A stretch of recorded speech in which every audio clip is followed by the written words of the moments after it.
Imagine a business professional, a tech executive in her early 50s. She's in a car accident and rushed to the hospital where she remains unconscious. She's a single mother, she earns a high income, and is well organized, at least in her own mind. Here's where things get complicated. Her brother flies in from out of town to help the family. He can't unlock his sister's laptop. He doesn't know the password to her phone. He doesn't know which bank she uses.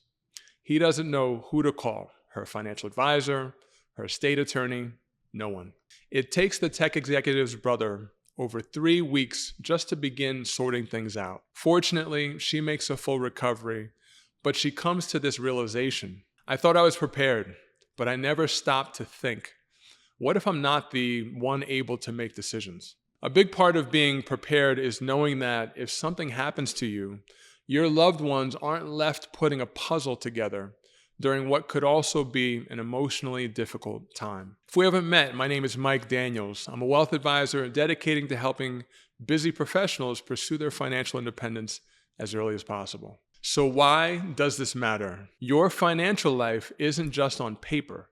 It's in your email, your apps, your cloud storage, and your head. Whether you're single, married, or raising kids, your life runs on passwords, two-factor authentication, auto-pay bills, online-only accounts, and a mental map that only you understand. If no one else can access that map, your family, executor, or business partner is flying blind when it matters most. Here are some tips on what to organize.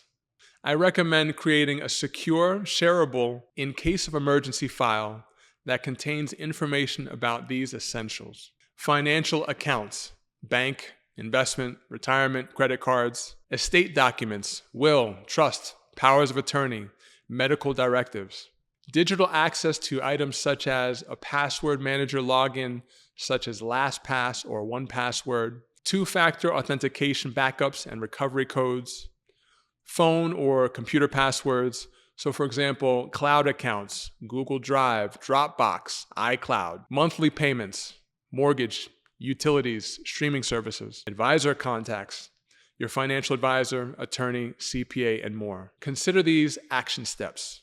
You don't need a vault or a lawyer to get started. You can take these steps independently. Number 1, pick your format, a secure digital folder with backup access or a physical binder in a fireproof box. Number 2, use a password manager. Store logins securely and enable emergency access for one trusted person.